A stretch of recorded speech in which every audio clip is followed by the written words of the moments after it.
Hello, welcome back to my channel. My name is Sarah Eileen, and I am going to take you through an ink and watercolor painting today. We are starting off with the Micron 03 pen. This is waterproof, it's archival, so it is perfect for a project like this. This is a commission that I was doing for a collector, and I thought I would share it with all of you. This is a 5x7 piece of Arches, 100% cotton, cold pressed paper. I love working on this paper. There's nothing better. And I'm using the pen on this to draw out the stems of some cotton bolls that I will be doing for this painting. I'm thinking about where to place the three of them, so when I'm pausing between each of these, I'm thinking about how it will look on the paper. I want one at the top and then two on each side. You can also use pencil to sketch out your positioning ahead of time and make sure that you have the composition looking the way that you want it.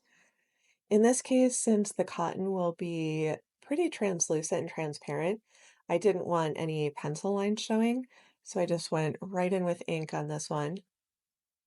And this will define the stems and then the very base of each of the cotton pieces. And then we will get into the watercolor. I'm keeping these pretty rough looking. I don't want the stems to look too straight or too perfect.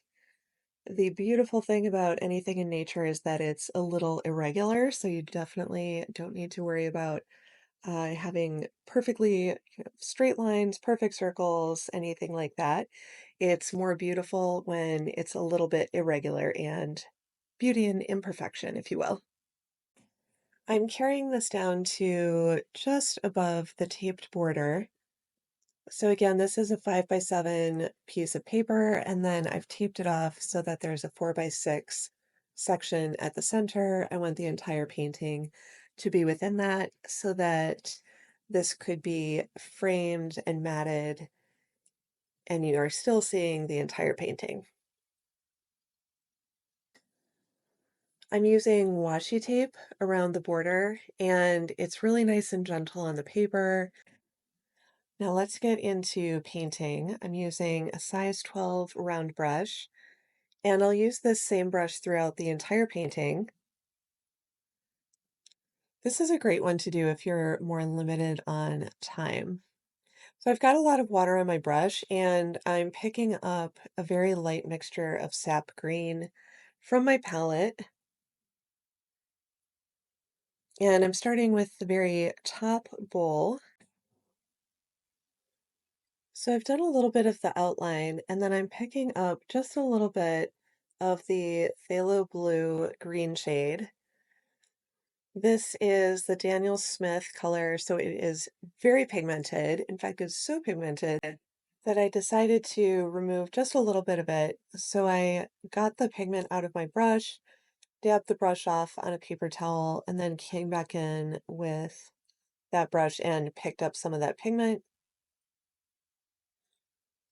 It's always easier to add more color as opposed to trying to take it away later, and I was worried that would get a little too aggressively blue. I want these colors to stay nice and translucent. Watercolors will dry lighter than when you first put them down, so that's always a good thing to keep in mind too. I want to keep some white at the center and throughout each cotton piece so that it has the look of white, but you can still tell that it's defined by the other colors that I'm adding to it as well. I'm adding the phthalo blue green shade, and then you'll also see me add kind of a yellowish orange called New Gamboge.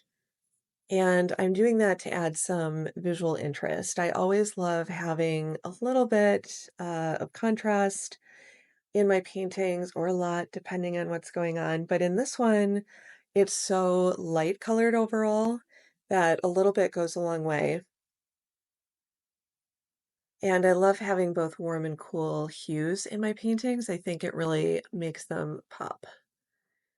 So here I'm dropping in a little bit more of that phthalo blue,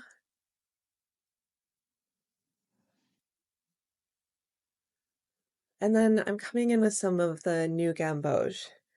It's kind of a golden yellow color. It's really pretty. And I'm using that to emphasize the very bottom part of the bowl where there would be a little bit more shadow.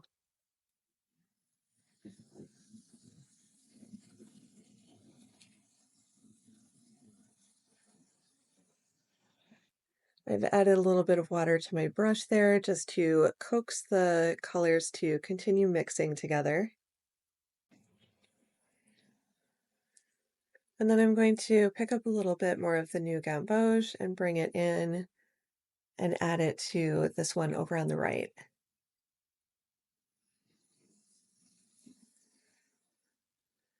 I want to be really subtle with that. That's another Daniel Smith color. Again, those are highly pigmented, which I absolutely adore. And a little bit goes a long way. So I'm using just the very tip of the brush to lay that down.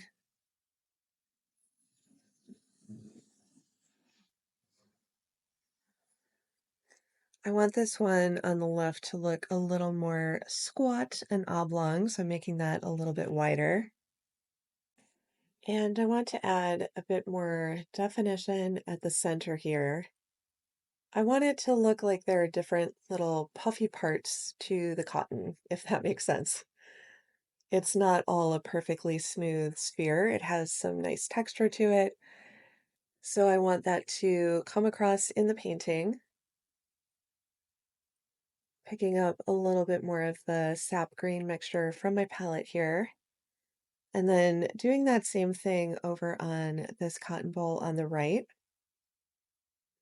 This just helps add a little bit more texture and definition using a slightly darker value than what I laid down at the beginning of the painting.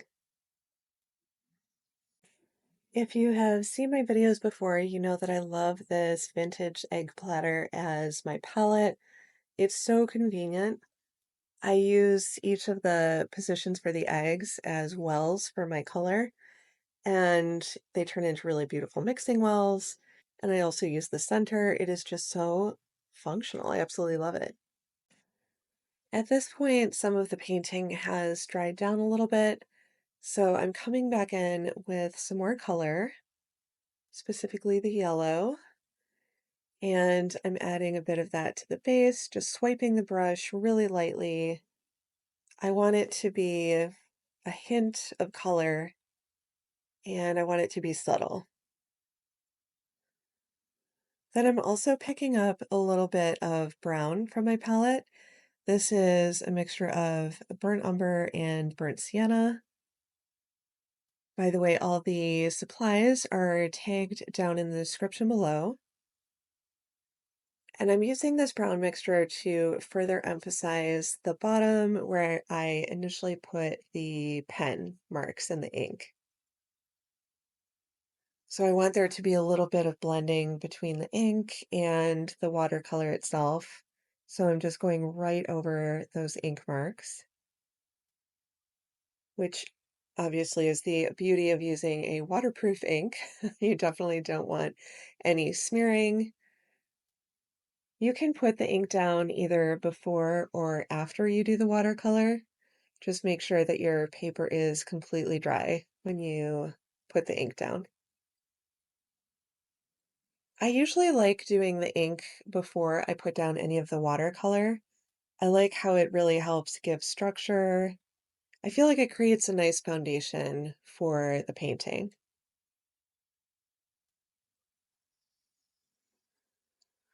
I'm widening out the bowl over on the right just a little bit, adding a little bit more dimension.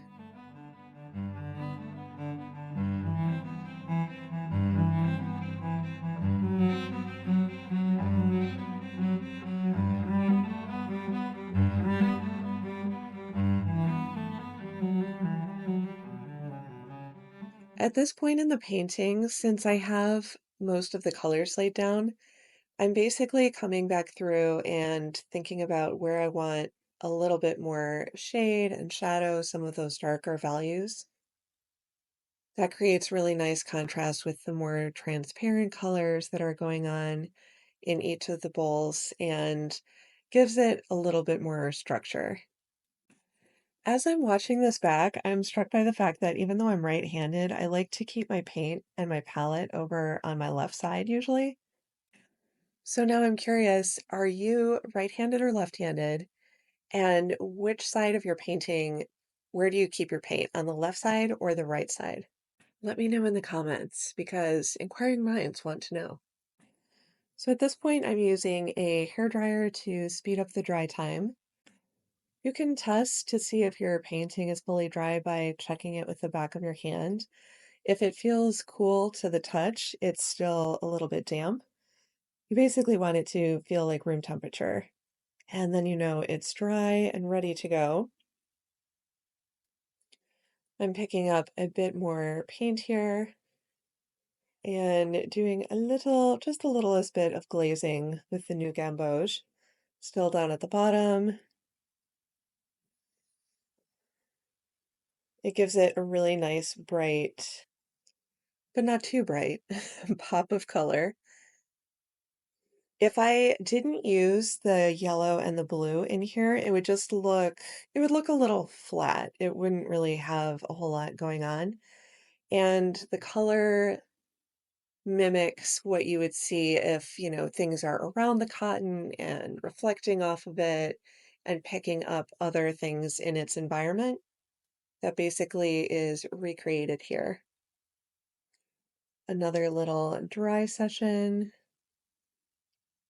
And then I'm going to bring the pen back in. I need to connect that very top bowl to the rest of the plant. I want this line to be jagged and a little bit spindly, and I'm leaving a little bit of space around that leaf there because I really like that leaf, so I want it to stand out. And again, you want to make sure that when you're drawing over your watercolor that it is completely dry. And then once you have finished, sign your artwork. And if you are like me, you will find other things that you still want to fix. So by all means, go in and make any last little adjustments that you want. I felt like the bottom of this needed a little more emphasis, or a lot more emphasis. This is one of the trickiest things is being able to call a project done and actually walking away from it. I will go over the little details until I'm really satisfied with things. So that's just what I'm doing here. And I want to be sure to do that on all three so that they all have a roughly similar look to them. Okay, at this point, I am happy with it.